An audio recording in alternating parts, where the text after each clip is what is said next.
it is there now. Okay, we start. A very good morning to all of you. I am Professor Hemant Sood from the Department of Civil Engineering, NITR Chandigarh. For those of you who are not aware about NITR, a brief about NITR, that this is a national institute working under Ministry of Human Resource Development, Government of India. We are four in all. NITR Chandigarh is catering to the northern part of the country. But now since it's a national institute, we are catering to the requirements, technical education requirements, pan-India. And as per the mandate given to us, we have 5 major activities where we work on. The first one being the curriculum development, whereby we design new curricula and we update new curricula as per the requirement of different states and different technical education. We do develop print and non-print material. As far as non-print material is concerned, we have developed number of video programs which are available on our institute website, NPTEL. Those of you who are interested in looking at those videos, they are available free of cost. You can just go through it. They are all lab-based video programs, what we have developed. Then another area where we work on is the research and development, whereby we undertake research programs for different government as well as private organizations and even for research organizations. Say, for example, Civil Engineering Department is associated with Ministry of Defense, and we have had undertaken number of research projects for TBRL. It is one of the organizations which is related to DRDO. And then we have extension services and consultancy programs. As far as consultancy is concerned, Civil Engineering Department is undertaking lot of consultancy projects, both for the government as well as private organizations. And we are the total consultants for Central Public Works Department for the northern part, and Power Grid Corporation of India, State PWD B&Rs, and even Vigilance Department. And the last one is, of course, I'm categorizing it as the last one, but this is great. This is our prime, mandate. That is the conduct of STC programs and long-term training programs. As far as long-term training program is concerned, we undertake MTech programs in certain engineering disciplines. Like in Civil Engineering Department, we are offering MTech program by the nomenclature Construction Technology and Management. It is an industry-based program. We are approved by AICTE and we are affiliated to Punjab University Chandigarh. We undertake these programs in 2 modes. One is the regular mode and the other one is the model program. In a regular program, it is as per the AICTE nomenclature. We run the program for 2 years. And as far as the model program is concerned, it is spanned over 3 years. For 2.5 years, the candidate is with us for 5 weeks, both during June, July, and December, January. This is quite good for those who cannot afford to have long leave from their organization. But it is at par with the regular program, what we offer. And it has got the same acceptability in the market as in case of other master's programs. Apart from this, we are offering PhD programs also under QIP scheme also, and otherwise also those who are interested, they can join the institute for the PhD programs. And the very important activity is the STC, and it is for that we are here now. This STC program is basically for a week's duration or 2 weeks duration, depending upon the requirement.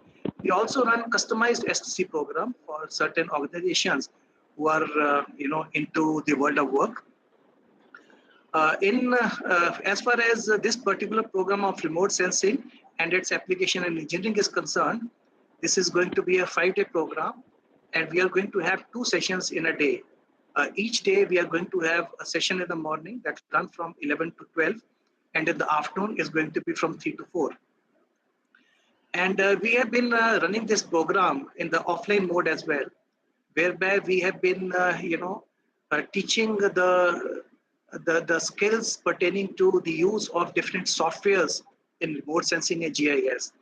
But then since many of you may not be having an access to the kind of softwares where we'll be demonstrating, so for the present, we'll be restricting our talk only to the theoretical component of remote sensing, GIS and GPS. Of course, in between the talk, our experts would make a reference to the different softwares which are involved in this particular science, and they will give you the details of the source from where these softwares can be obtained as well. So with these words, I would once again, invite and I would like to, place on record my gratitude that you have accepted our invitation to be a part of this 5-day training program. And I extend a very warm welcome on behalf of my director, Dr. Patnaik of NITH Chandigarh. And before I invite our guest speaker, Dr. Kishan Mohan, who is going to be the main person, and he is going to hold the forte for all 4 days in this upcoming program. I would request all of you that the attendance is very important if those of you are interested in securing the certificates for having attended this program. And the link for that will be uploaded in the chat box of this Google Meet. So after each talk, both in the morning as well as in the afternoon, I would request to please don't forget to fill in the Google form so as to mark yourself present for the purpose of issuing its STC certificate from our side. Dr. Kishan Mohan is an expert in remote sensing. He's a person of repute both at the national as well as international level, and he has undertaken large and very prestigious projects both at the national and the international level. So during his talk, I would request all of you that instead that it becomes a one-way teaching session, I would request all of you to interact with him. Of course, let it not be a very frequent interruption, because that will break his tone of that teaching process. So I would request to please hold on to your questions, and in between he will give a pause and he'll invite questions from you. And those of you who are not not in a position to be live through video or audio mode, you can even put up your questions on the chat box so that it becomes visible to him and he can respond back to you, whenever the questions are uploaded in the chat box. So with these words, I once again welcome you all, and I wish all of you a very happy learning. And now with these words, I would request and I would invite my friend Dr. Kishan Mohan to please start his morning session on basics of remote sensing. Thank you so much. Very good morning, Professor Stuth, and thank you for initiating such a course. Before I start, let me interact for a few seconds with Monica. Monica is online. Monica, am I visible on the screen? But I cannot see the participants.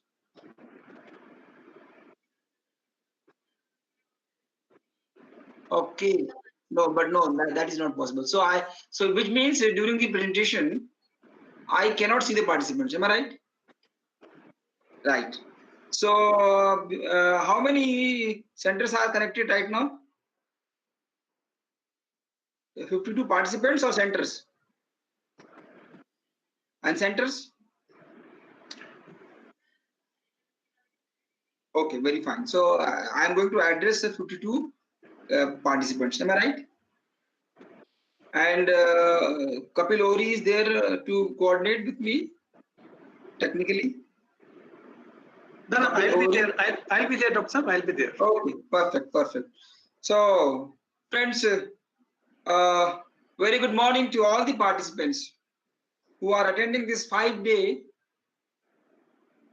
remote sensing and its application in engineering course organized by NITTR, and my friend Evan Sood depends on many people, and whenever there is a request from him, I cannot resist saying no to him.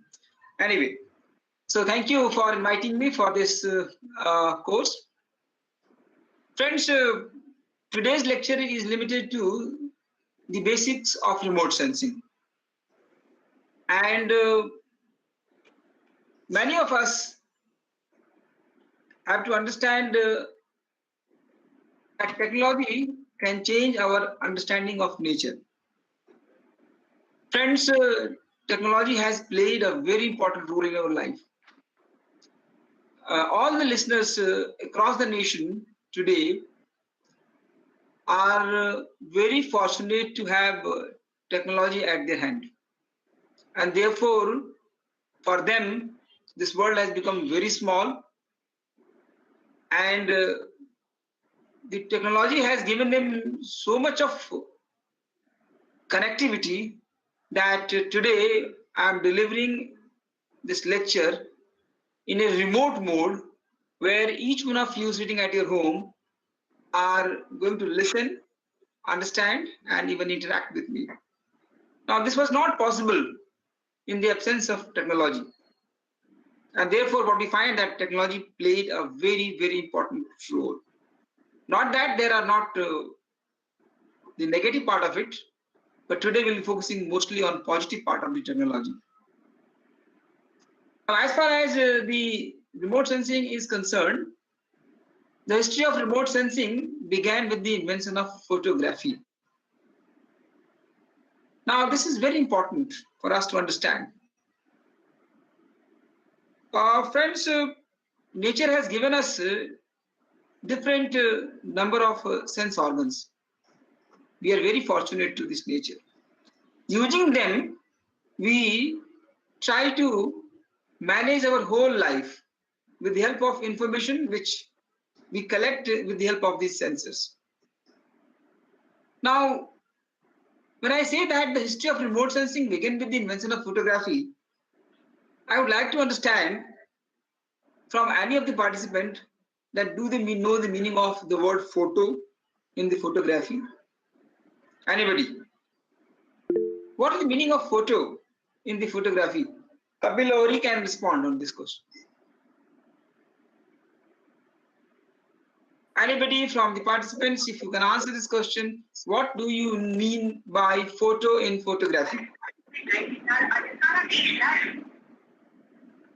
Anybody from the participants? I want one person to interact with me quickly so that I don't waste time. Any one person can interact with me so that I move fast. The Kapil Ohri sir has written to capture the features of the area. No, he can speak also. Fine, that's good. Okay, that's good.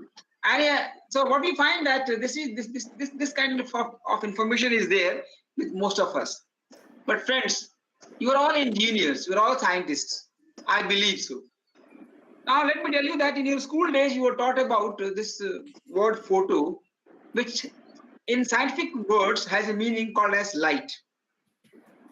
I hope next time when you are going to discuss this issue in public domain with the scientific community and you are asked this question, what is the meaning of photo?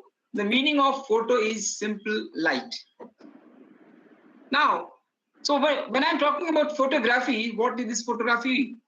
So photography, friends, is simply an art of writing with light. That means the beginning of this so-called remote sensing is directly related to the day when human beings learned how to write with light. So next time, friends, when you are asked a question, what is photography? So photography is an art or science of writing with light. This is the basics from where we are going to start. So see, photo is not image, photo is not, but photo means light. And photography means the art of writing or the art or science of writing with light. This is the basic from where we are going to start. Now, as far as the history of the remote sensing is concerned, friends, look at on my screen I have put. First, the term remote sensing was initially introduced in 1960. So many of you might question what was there before 1960. Before 1960, there was an important discipline in the world and it was called as aerial photo interpretation. In most of the universities in Netherlands or in USA or in Germany or in Australia or even in India, we had a small course called as aerial photography or aerial photo interpretation. So I'll be talking about that also. So what we find is that before the remote sensing as a discipline emerged, there was a discipline called as aerial photo. Even today in some of the universities, particularly in engineering colleges, people are taught about aerial photography. But then we have to remember why 1960.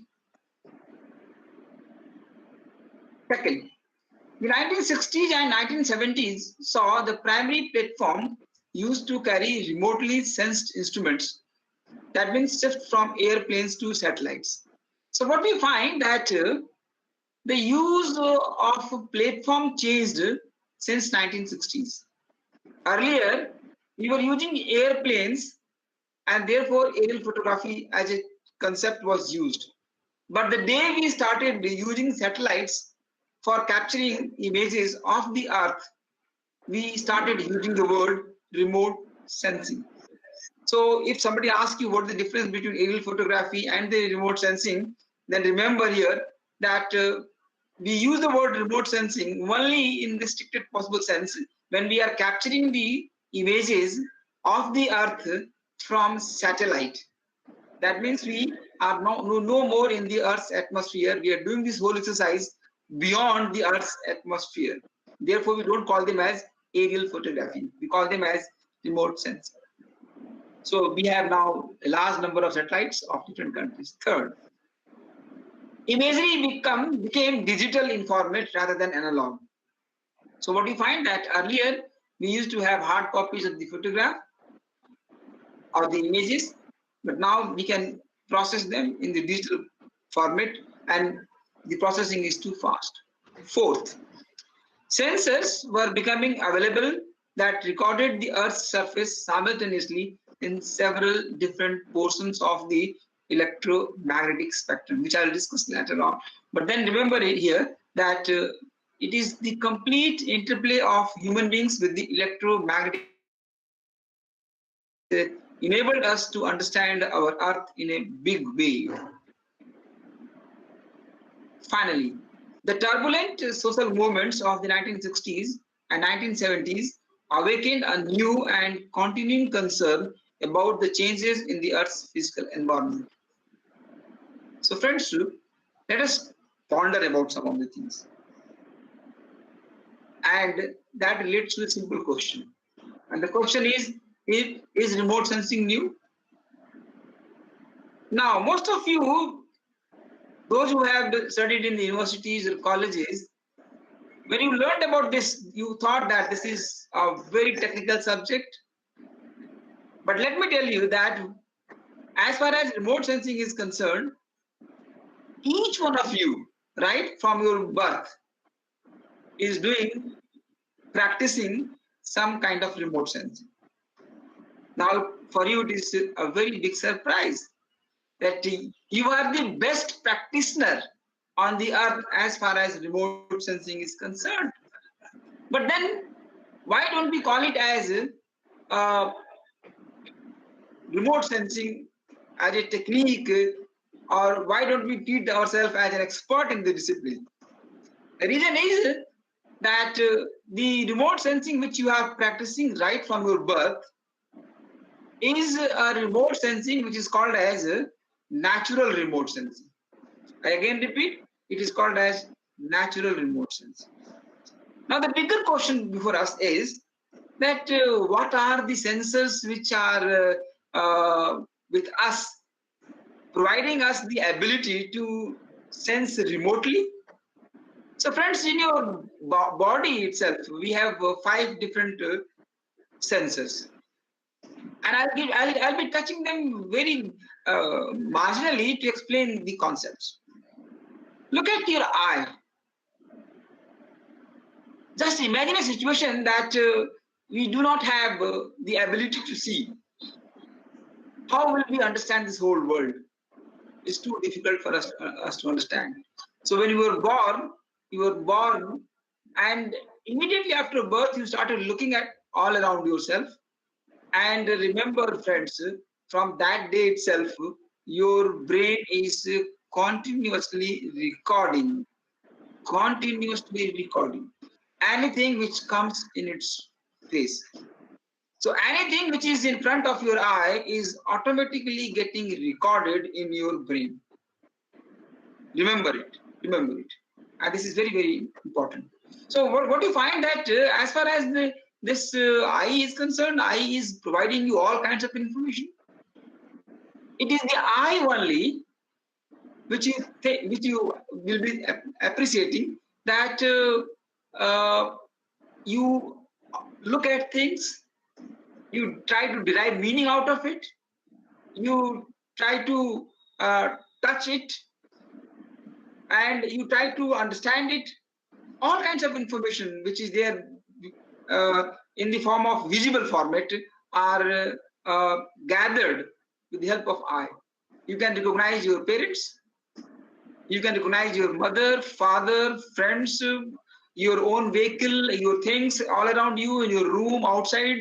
You can identify a tree, you can identify the trucks, everything, all that is there. So you recognize them, because here it is again very important that you are doing two things. One, the images which are recorded in your brain, when the similar image comes before you next time, you are able to identify it. This is very important. You are not able to identify an object or a thing without having already recorded image in your brain. Let me explain in simple words. Now, imagine sitting here in this classroom about your father or mother. Now what happens? The moment I say your father or mother, the image which is there in your brain is visible to you only. You can see that yes, this is my father, this is my mother. That is there in your brain, and you can visualize it. But then you can't show it to your friend, because that is in your brain. But then I put the photograph of your parents before you, and then you say, yes, it is my father. But then if I put a photograph of a person whom you have never seen in your life, and then I ask you, who is this person? Now you do not know about it, because you have never seen that. Nobody ever told you. So you can say this much, that this is a human being, but I don't know who is it. But then you are told that this is this person. So if you are told that this is an image of Mother Teresa, and next time when I show you the same image, now without asking anybody, you will be able to recognize it, that yes, it is Mother Teresa. Now the bigger question is, why throughout your life you will be able to recognize, because the image is there in your brain, that there is an old lady in white clothes covered her head, and then wrinkles on her face, and then she is Mother Teresa. So what you find, that you are using eye as a remote sensing instrument right from your childhood. You are also using another sensor of your body, and that is called as your ears. Remember your school days, when you were sitting at home, and then the foot tap of your father was heard by your ears, and then you could say, without seeing your father, that it is none but it is my father who is coming. The question is, look at the sensor you have. You're not seeing an object, but you are in a position to identify that whose footsteps are there.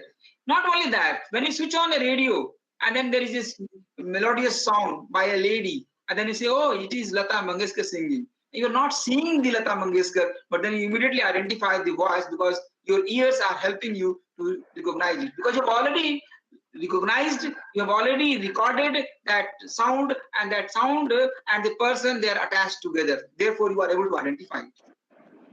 Again, she is not in front of you, or not touching you, not doing anything, but then you are able to recognize. The third part of it, equally important thing. And so suppose you are coming from outside, and you are at home now, and then suddenly you find that something has been cooked so delicious, and then you want to eat it, and so you say, oh, very good food is there, because your nose has identified the food. Your eye has not helped, your ears are not helping, but your nose is now helping you in identifying what has been cooked. Whether it is the tastiest poris, whether it is tastiest gazrela, whether it is tastiest gulab jamun, whether anything, and now you are in a position to identify it.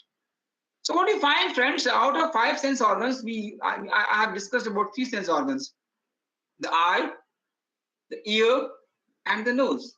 In all, when you're using all of them, or each one of them separately or together, you are not touching any object with these remote sensors.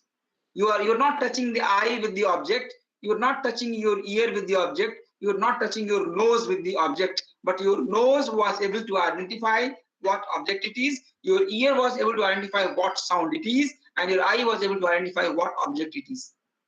But think of a situation in your home itself every day, particularly in the winters, when you are using the water to take bath, and you have a geyser in your house. Now, when you switch on the tap, the water is, whether the water is too hot or whether water is too cold, you are in a fix. Now, you are trying to use your eye, you are trying to use your ear, you are trying to use your nose, nothing helps. Nothing helps. So what do? You touch the water with your skin. And the skin gives you a feeling that it is good enough, hot enough for you to take bath, or it is still cold and you want to have more heat in the water. So what do you find in this situation? You have to touch your sense organ with the object in order to get the information about the object. Remember here. Similarly, you must have seen that suppose you are given something to drink and you want to know whether it is too hot or whether it is too sour or whether it is quite sugary, and then you want to use your eye as a sensor. Can my eye tell that whether it is sweet or sour or too sour? Your eye cannot help, your ears cannot help, your nose is also not able to help. So what do? You take it to your tongue, and then your tongue touches it. The moment your tongue touches it, your tongue tells that yes, it is sweet, no, it is lemonade, no, it is sour. Now what do you find? That out of these 5 sense organs, what you found that the tongue and the skin was able to provide you information only when you touch them. Only when you touch them. Remember, friends, from here comes the definition of remote sensing. So remote sensing is a method of collecting the information with the help of your sense organs itself. And what was happening? You were not touching, you were not in direct contact with the object. So there was no physical contact with you, your sense organs, and the object. Even then, you were getting the information. So what is the message to us? Message is that remote sensing is providing us information even from far off place. We do not want to touch it. There is no need to come into physical contact. And look at it. From here comes the definition of simple definition of remote sensing. So what is this? It is the art and science of obtaining information about an object without being in direct contact with the object. I again repeat. This is an art and science of obtaining information about an object without being in direct contact with the object. This is what we have discussed. This is what we have discussed. But then what I discussed with you was for natural remote sensing. And today, if you are asked a question, do you have a remote sensor in your body? The simple answer is yes. We have remote sensors. Our eye is a remote sensor. Our ear is a remote sensor. Our nose is a remote sensor. But our tongue is not a remote sensor. Our skin is not a remote sensor. Our skin and our tongue has to touch the object in order to get the information. I hope this point is very clear. There's another definition. So, it is the process of collecting, storing, and extracting information from the images of the ground acquired by devices not in direct physical contact with the features being studied. So now the first definition is very correct and very true for your natural sensors. But then in the second case, what you find that we are going to collect the information, we are going to store the information, we are going to extract the information from the images of the ground. That means this is not natural remote sensing.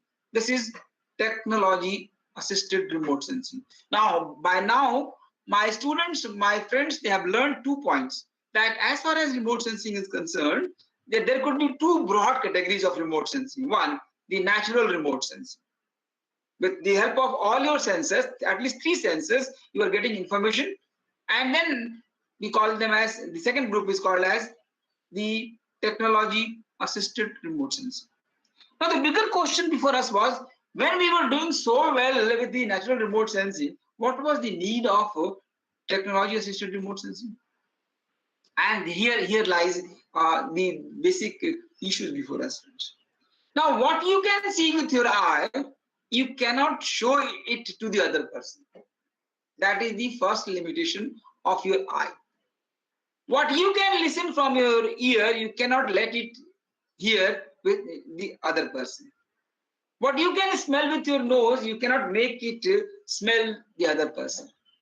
And then what you find, that now you need a technology through which what you have seen at particular place, when you come back, you can show it as an evidence that this is what I saw there, right? Similarly, if you want to make people understand that this is the sweet melodious voice of a person, what do you want? You want to record it.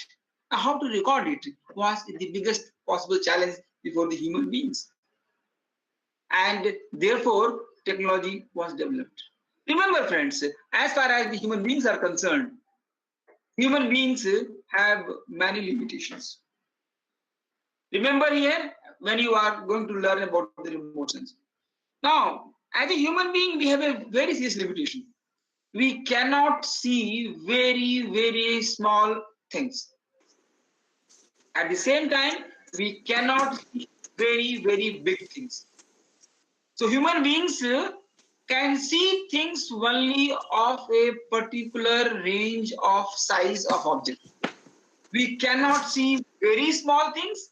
At the same time, we cannot see very big things.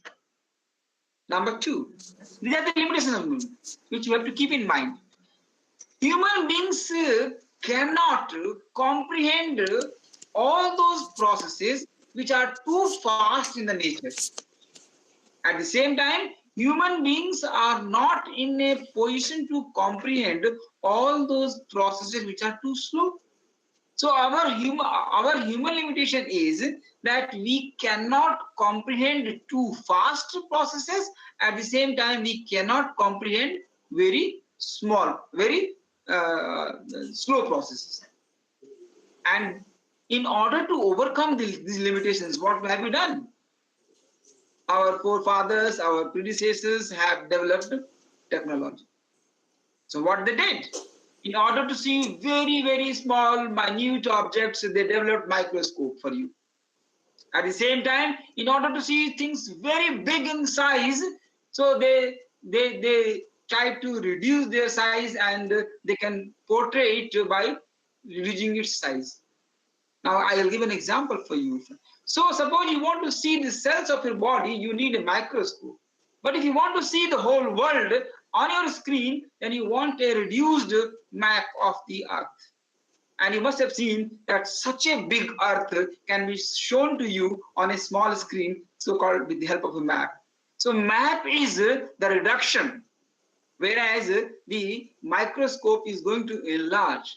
So the one technology helps you to enlarge things, the other technology helps you to reduce things. And what for? Both the technologies are there to help you to comprehend the world.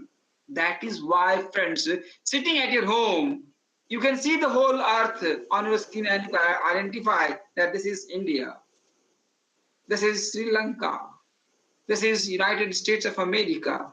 And you can also visualize how do they look like. Now, why it is so? Because you have already seen, you have been shown. With naked eye, none of us has ever seen the earth. With naked eye, we have never seen. We have been shown it. So you might see the earth on the TV screen, or maybe on your laptop, or maybe on the mobile. But they're all what? They're all the reduced form of the earth, which is being shown to you. And with the help of that, friends, you develop an idea that whether it is a circular body, whether it has more water on it, whether it has more land on it, and how the countries look like.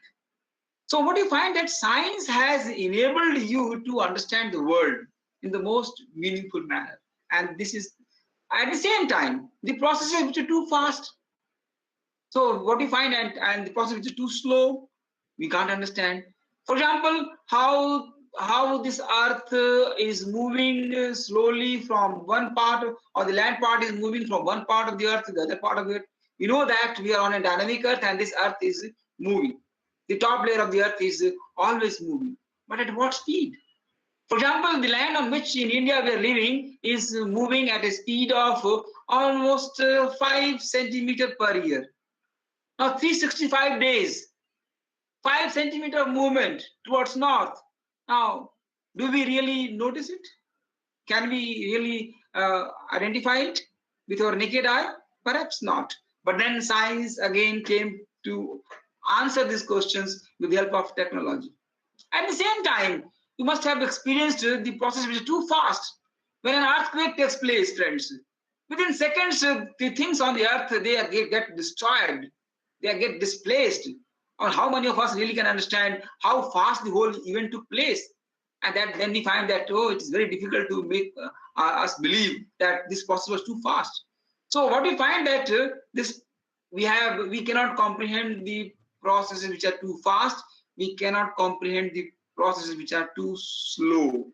So what we need technology, friends. And in that process, the things were developed. So you might ask the question here that when I said that the beginning of the remote sensing relates with the photography. Now what do I mean by it? Here, friends, it is very important for you to understand and ask the elementary questions. Now, as far as the asking the question is concerned, you have to ask that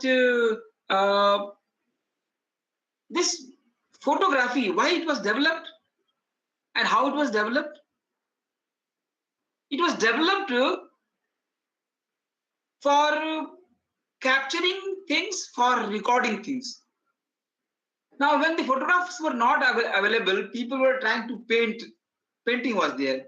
People were inscribing things on the rocks. But then they were not photography.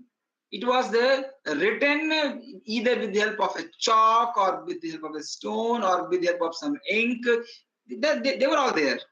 But then the true image of a particular place, of a particular person in the absence of photography was not there. And therefore, we have to understand that when the photography became popular, or when the photography was invented, it was a big development. Now, as far as the remote sensing processes and its components are concerned, friends, on this image, try to understand it. So what we find that in this image, you can see sun, which is put here as A. So we have a source of energy, okay? And then this source of energy is falling on an object, or before that, it is passing through a medium. Now, medium in this case is our air. And then from the earth, that is C, it is, you find that when the light falls on an object, it has some mechanism which we will be discussing later on. So what we find that the image of the earth is being captured either with the help of a satellite or with the camera or anything, and therefore the whole process. Yes. Sorry to interrupt. PPT is not visible. PPT is not visible. It's not visible. It's not visible. What happened?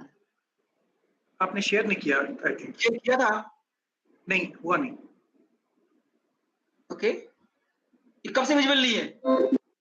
काफी देर से नहीं है. हाँ? I thought you are speaking extempore. Oh my God. How can it happen?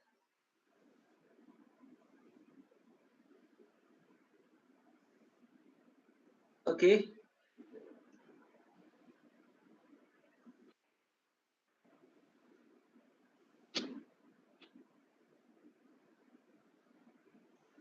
Is it visible now?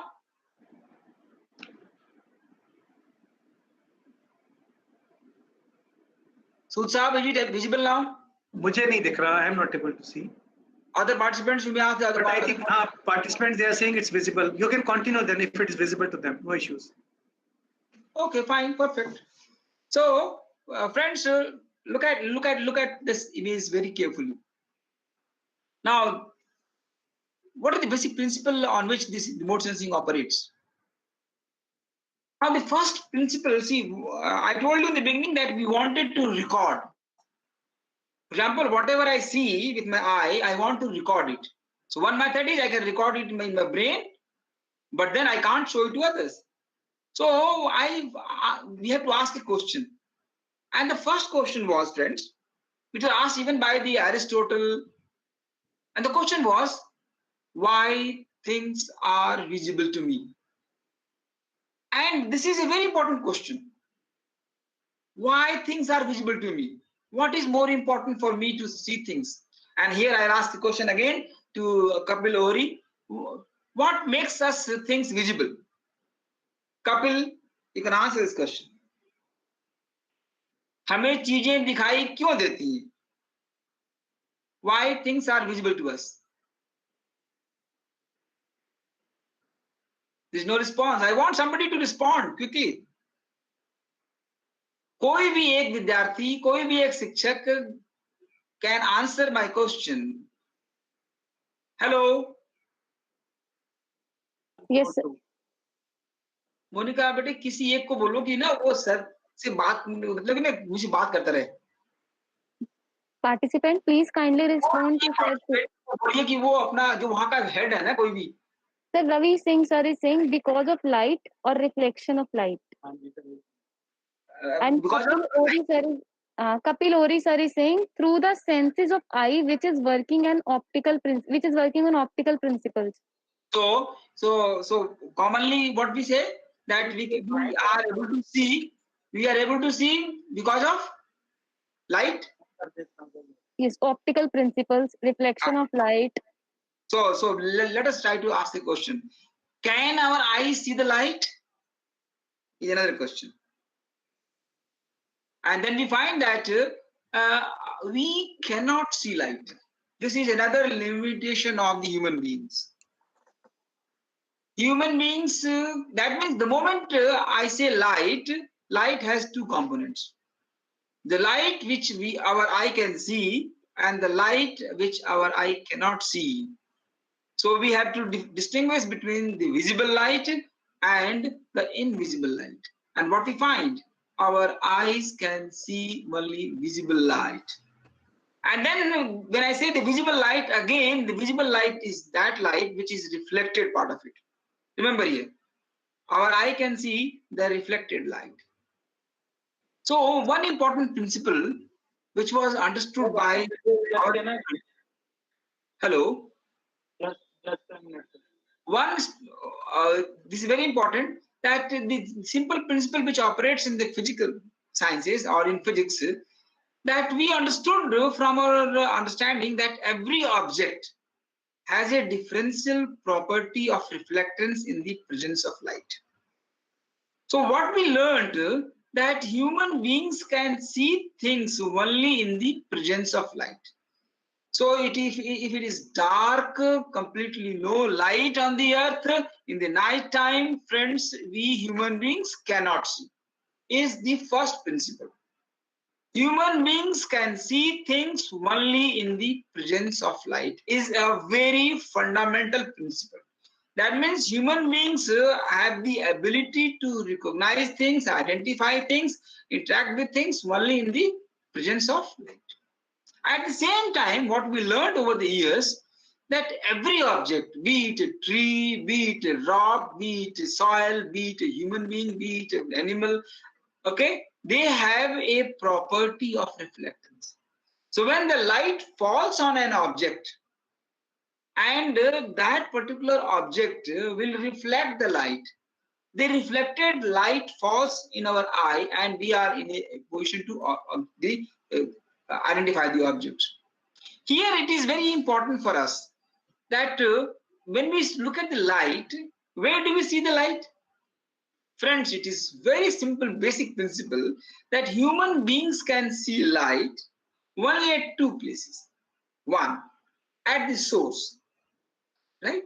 Number two, when that light falls on an object and that object has a property of reflectance. If that object doesn't have a property of reflectance, our eye cannot see that. Friends, here again try to understand the basic concept. Between two of you sitting at two places, place A and place B, each one of you can see each other. But if you ask a simple question, if the light is between you, between object A and object B, can you see the light in between yourself? What do you find? No, you can't see this. You can't see. So if you place a paper in between you, you can see the paper now. Why you can see the paper? Because this paper has a property of reflectance. And since there is no object in between, you cannot see. Similarly, in the sky, when you look at the sky, you can see the sun, you can see the moon, but in between, you cannot see unless there is an object. So if a bird is flying, the light falls on the bird, and then the reflected light comes to you, and you can identify it is bird. But then if the bird is not there, if a plane is not there, then you cannot see. So if an object is there, the light must fall on that object, and that object should have the ability to reflect that. If the object is too small in the air itself, and it cannot reflect the amount of energy, therefore what you find that you cannot see them, because there are millions of things in the air which you cannot see because they are too small to be able to reflect the required amount of light which your eye can observe, which your eye can understand. So what we find that yes, this is very important thing. So the day we learned that we have an ability to differentiate between this property. So what we wanted to do, we wanted to capture this reflected energy. And what we did, friends, we wanted to find out that material which is very, very light sensitive. So our people in the chemistry or people in the physics, they were coordinating with each other and trying to find out what should be the object. So remember, when you were a small child, you had a camera in your house, and in that camera there used to be a photo film. And what was that photo film? Do you know about it? That photo film was nothing but it was a polyester sheet. And on that polyester sheet, a chemical was applied. And what was that chemical? That was called silver halide. What was this meant for? It was meant that the moment light falls on this polyester sheet with silver halide, it will reflect and the exposure will be there. So remember those school days when you had a camera, and by mistake when you opened the camera, the entire film was exposed and you were appreciated for it. Wonderful, my child, you've done a wonderful thing. I know you had a tough time because you misused or you destroyed the entire film. Anyway, so what you find that, see, in order to capture the reflected energy, what you invented? You invented a material which was photosensitive, it was light sensitive, and the light used to fall on that, and therefore there used to be a button to press. So what will happen when you press the button? The screen will open, and the total area of that particular photo film will be exposed. Therefore, that part was used, and that becomes the negative, with the help of which the positive was prepared later on. So the first principle was how to capture the reflected energy. So human beings learned how to capture the reflected energy. But this is possible to record the objects only when the light is present. That means this was an activity to be conducted only during daytime. Remember it. So the photography was possible only during the daytime, not in the night time, because in those days we had no such camera in which the provision of light was there to capture the images in the absence of light. Now, if this was there, then there was a problem that what if you want to capture something in the night, what to do? And therefore you came to another important property of the objects. So you wanted to understand the property of the objects with the help of their ability to emit energy. And what we find here, friends, and the basic principle is every object has a differential property of emitting energy continuously. In the first principle, that is when you are trying to capture the reflected energy, the property was every object has a differential property of reflectance in the presence of light. That means only when the light is available, you can capture them. But this property is different. This property says that every object has a differential property of emitting energy continuously. So whether it is a hot object, whether it is a cold object, whether it is a tree, dry tree, or the live tree, water, sand, anything, what do you find? They have a property of continuously emitting energy. So if we can use this simple property of objects, you can easily identify and differentiate that this is an object which is continuously emitting the energy, and therefore we learned how to capture. So this particular capturing of energy now has an advantage over the reflected energy in the terms of because you can use it anytime, daytime also, night time also. That means the limitation of the first one was overcome, and then you can easily identify with the help of the emitted energy. Let me give an example that in the Second World War itself, a large number of tanks by the enemies were camouflaged by cutting the trees so that the enemy cannot see them. Now, if you use the emitted energy concept, the thermal energy concept, what will happen? The live tree will emit more energy. The cut tree will emit less energy. And therefore, one can easily, using this technology, identify that here the trees have been cut, the bushes have been cut, and therefore less energy is coming. That means something is hidden here. And tanks were identified, they were bombed, they were destroyed. So what you find? That emitted energy was captured. So by now we have learned two basic principles. One, how to capture the reflected energy. Another is how to capture the emitted energy. Now what you find that these were used on the land part of it. But then we had a third limitation, and that limitation was we wanted to understand what is there below the water in the ocean.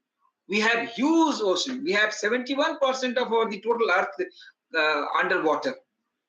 Now, and there huge amount of resources are available. We have the marine life, we have the minerals, we have many other things in the oceans which are used by the human beings now, earlier not. But what do you find? So how to know what is there below the water? Now, reflected energy will not help. The emitted energy is not going to help because we want to see things at the depth, and therefore the third, the so-called acoustic energy was used. That is sound energy. Sound energy was used. That means the third principle. So sound energy can penetrate the liquid. Again, let me tell you that in all the three basic principles, the simple physics is used. Sound energy can penetrate in liquid, and the return time helps in mapping the surface configuration below water. So what you find that you started penetrating the liquid with the help of sound energy, and today let me tell you that we have mapped the entire water body across the world. So we know the depth of oceans, we know the different kinds of surface configuration of the oceans. With these three basic principles, friends, whether we are using the reflected energy, whether we are capturing the emitted energy, whether we are using the acoustic energy, with the help of that we are in a position to capture and gather huge amount of information all around Earth and now beyond the Earth also. Now these are the basic principles on which the remote sensing operates. Now, whatever we have learned, if you put them and try to classify them, so what you find that if you have to classify the remote sensing based on different things, so based on type of sensors. So suppose you are using natural sensors, then we call them as natural remote sensing. If you are using the technology, whether you're using a camera, whether you're using a satellite, or whether you're using the satellite sensors, we call them as technology assisted remote sensing. So you have learned that based on the type of sensors, remote sensing can be of two categories. One, the natural remote sensing. Two, the technology assisted remote sensing. At the same time, based on source of energy. And here I put them in two categories. One is called as passive remote sensing, and second is called as active remote sensing. Now here it is very important. Now when I say passive remote sensing, remember, if I am using sun as my source of energy, then I have no control on the sun, right? Since I have no control on the sun and the total amount of energy which I am receiving from it, that means it is a passive source of my energy. I have no control. Again, I repeat, if I do not have a control on the energy supplied by a luminous body, remember, I have to call it as passive remote sensing. But if I have a camera and I know that this much of energy is there, and see what you do. So if you remember the photographers, so normally when you go to a photographer, you ask a question and you tell him, you know what you tell? You ask him to prepare a good photograph for you. Now this is a very important and ticklish issue. Why do you ask a good photograph? Things will not change on your face, my child. Now the interplay of the light, the photographer will do nothing. Photographer is not going to change your features. Only the photographer is going to put his large amount of light on your face. More light on your face means more reflectance, and then more visibility. That's all. That means in the studio, your photographer is playing with the light to make your photograph good. Remember, it is not the object. Object will not change. You will not change. Only with the help of light, the person will make a dark complexion person as a white complexion person. That is possible. That is possible. That is light. So it is what you find. It is the light which is doing the whole activity. That means there is a control in his hand. So when the energy is controlled by us, that is called as active remote sensing. The third category of remote sensing could be when it is based on the range of electromagnetic spectrum. So if you are using the optical part of it, then we call it as optical remote sensing. If you are using the thermal part of it, then we call it as thermal remote sensing. Or if you are using the microwave part of it, then we call it as microwave remote sensing. So what we find, we learned about the basics. Now, three things are equally important. First, as far as the remote sensing is concerned, we have to identify the platform. From where do we want to capture the images? If you are doing it from the earth, if you are standing on the earth and you have in your hand a tripod, you are putting the camera in your hand, or if you are mounting it on a building, or if you are mounting it on the vehicle, so the tripod, the hand, the building and the vehicle, they become the medium which is there on the earth, and you have a instrument that is called as camera, and you are capturing the images. Now this is called as terrestrial remote sensing. Now from the earth you go up in the air, and you use the airplanes or balloons or the kites, and the platform changes. So what happens? You have changed your platform from land to air, and then it becomes the aerial platform. And here we use high resolution camera. The third part is that you do not remain on the earth, you do not remain in the air of the earth, but you go beyond the earth's atmosphere into the space, far away from the earth. And from there you try to capture with the help of satellites. And here we don't use the camera, we use the sensors. And so what you find, that we can have three different platforms: the terrestrial platform, the aerial platform, and the space platforms. I can stop here. I've given you the elementary part of it.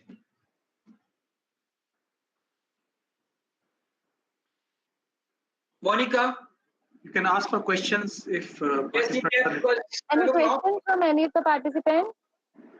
I have given them the basics, elementary part of it. Kindly write your question in the chat box, or They can write. if you want to directly interact with the expert, then also you can write in the chat box. I'll ask one by one to switch on your mic.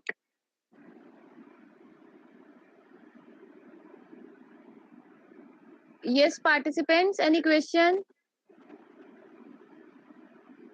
Sir, one. Sir, Sunny Tool sir is asking research journal regarding remote sensing. Mhm. So is there any research journals regarding remote sensing? Yes, there are.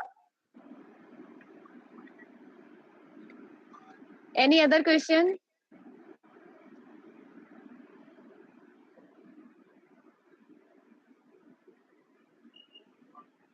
Yes, participants, if you have any question, you can write in the chat box.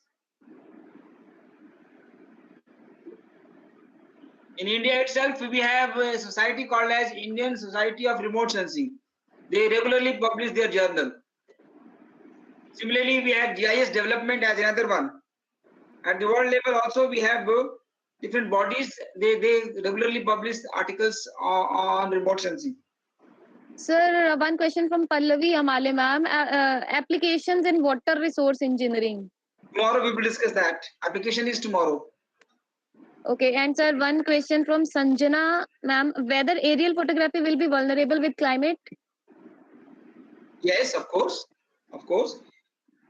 Now, that was a very important limitation of the aerial photography, because you can do the photography only when the weather is favorable for you. That was a very important part, because if it is cloudy, if it is raining, then obviously doing photography will not be good. Okay, even when it is lightning, the airplanes will not be flying for you. So if the lightning is there, if it is too dusty, even if it is raining, if it is too windy, the flight is not possible. So in order to capture the aerial photographs, you require a calm weather. So of course, the aerial photography was certainly the weather dependent. Even to that extent, friends, let me tell you that even the satellite remote sensing has some limitations. Okay, because and that we will discuss, because for that you have to understand about the entire principle of satellite itself. But then yes, certainly the this entire process is weather dependent, but then there are some ways to overcome those limitations also. Yes. So one more question from Sunny Tool sir. Please suggest memberships to be taken of professional bodies regarding remote sensing. That can be discussed on the last day, because I will be giving you all the information. And see, there are many bodies. For example, in India, we have bodies like Indian Society of Remote Sensing, called as ISRS.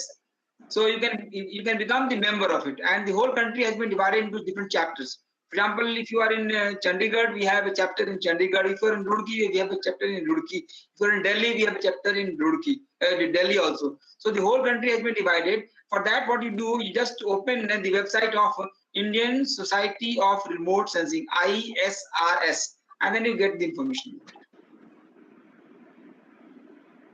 And sir, one question from Vishnu Vardhan sir. How far remote sensing application is for groundwater exploration?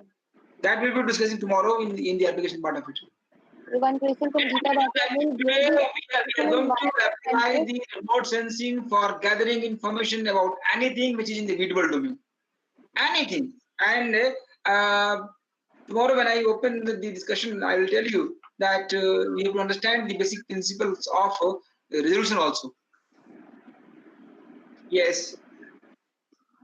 So one question is, why are the photographs from a plane at a higher altitude often less clear than at lower altitude?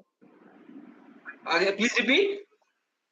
So why the photographs from plane at a higher altitude often less clear than at a lower altitude? Yeah, obviously, see, when you are seeing things in your room from a close distance, obviously the visibility will be more. Now, if the altitude of your plane is very high, automatically the quality of resolution will be poor. For that, in order to improve the quality of the photographs, you need better technology, you need better resolution sensors, and if you can improve that, certainly things will improve.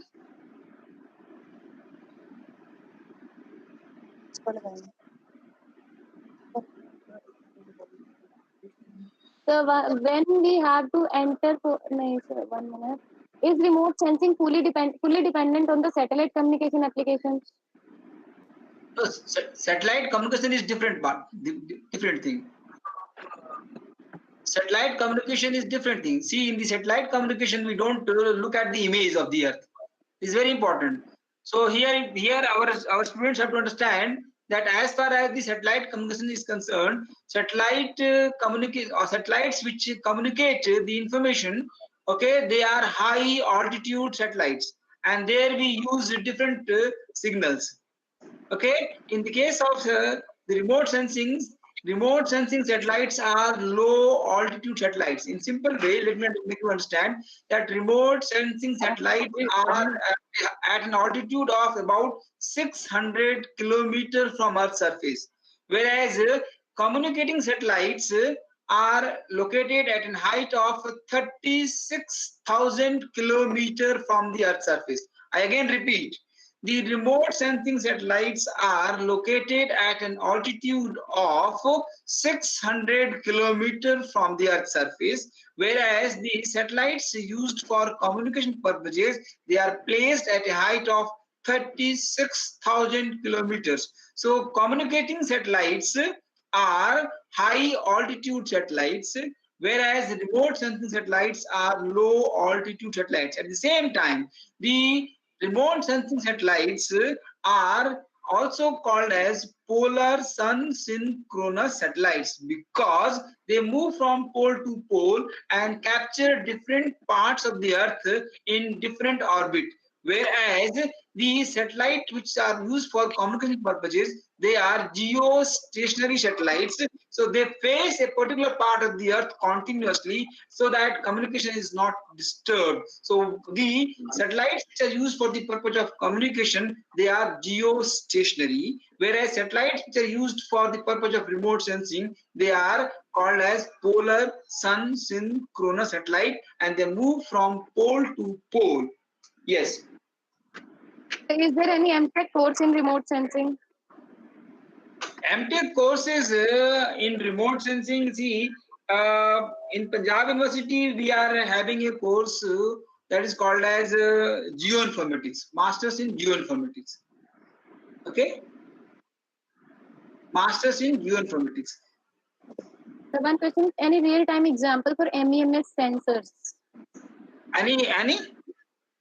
Any real-time example for MEMS sensors? I'm not getting it. MEMS. What is MEMS? Sensor. Ask him what is MEMS, and maybe I will be able to answer. Krishna Veni, sir, please, you can switch on your mic and elaborate your question. And one question is, sir, is there any option to get real-time aerial or satellite images for academic purpose? See, real-time satellite images as on date are not made in public domain. They are meant only for strategic studies. Only for strategic studies.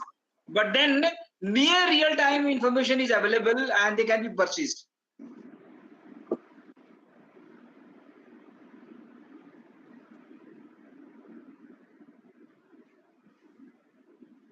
Yes, what was that question? Let me understand. What was the question? Earlier question? The 1 minute. Somebody asked about some MEME. What is? Any real-time example for MEMS sensors? What is MEMS? पूछो उसे क्या है? Krishna Veni, sir, please elaborate your question. They are not responding. You can go to next question, Monica. No, I think they have written it. It's micro electromechanical system. No. See, he has to understand it. See, in the remote sensing, right now, we are using a particular part of the electromagnetic spectrum. And as on date, we have been able to use the visible part of the spectrum. Okay. We have also used the near ultraviolet part of the spectrum.